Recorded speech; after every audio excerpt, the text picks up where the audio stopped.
Hey, what's up? What's up? Joe in Vegas back with another review.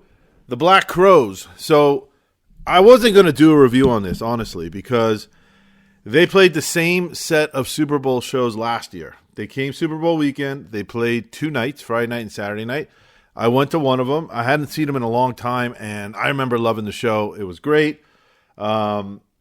They're the Black Crowes. They're exactly what you think they would be, and he sounds exactly like you want him to sound, and he dances exactly like you want him to dance.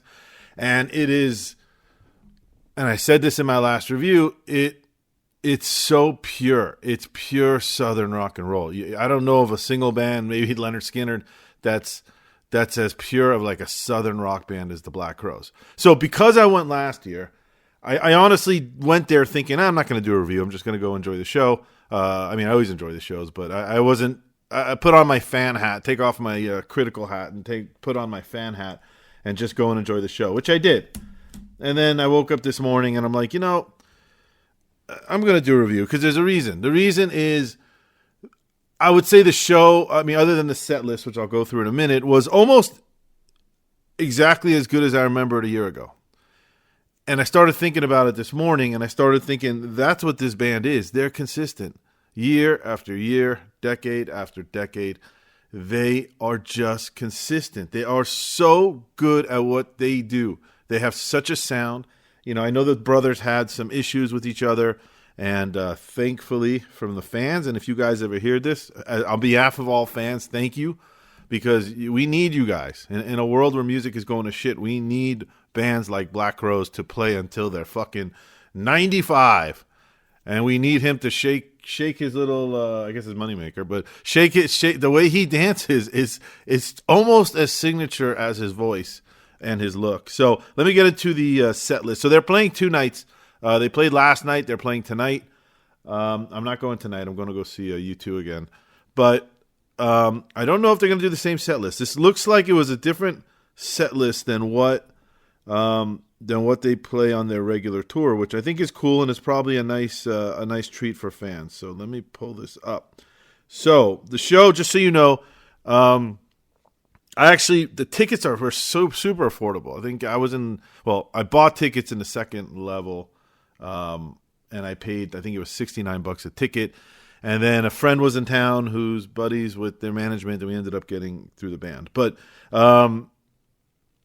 the show, it said 7 or doors open at 7, shows at 8 on the Pearl website. Just so you know, it starts at 9. They go on right at 9. There's no opening act, if that helps anybody. It made a big difference for us because, you're able to go have dinner before.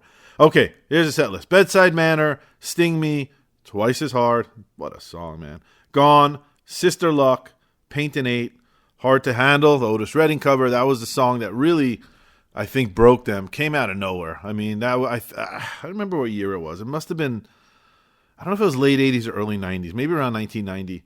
And, we were in that Guns N' Roses hair metal, and these guys just came out of nowhere and just took over. She Talks to Angels. Let's see.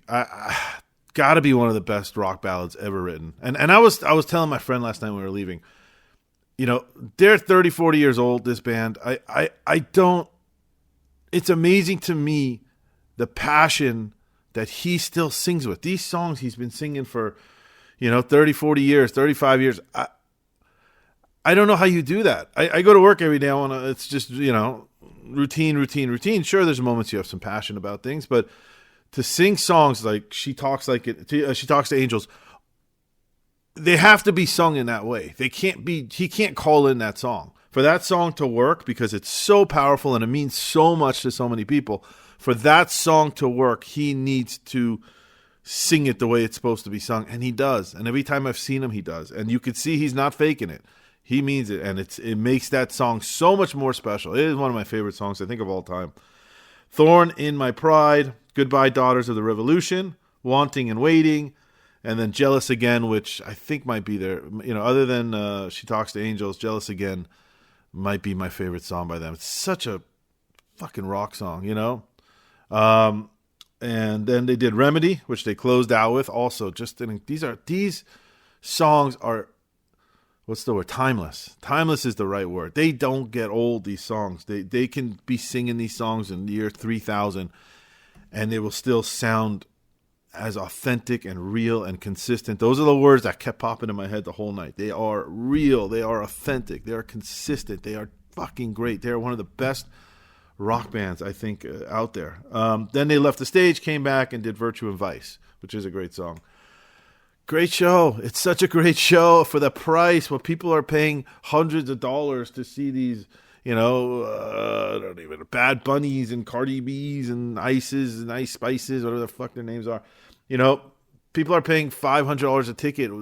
The amount of real rock and roll, which you need. Everybody needs it. And I think these kids today are dead because they don't get enough rock and roll.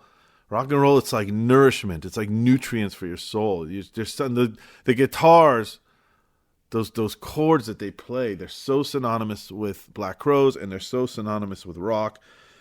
It's just, I don't know, it's healthy. I don't know how else to describe it. It's so healthy to go see a rock and roll show like the Black Crowes. It's good for your soul.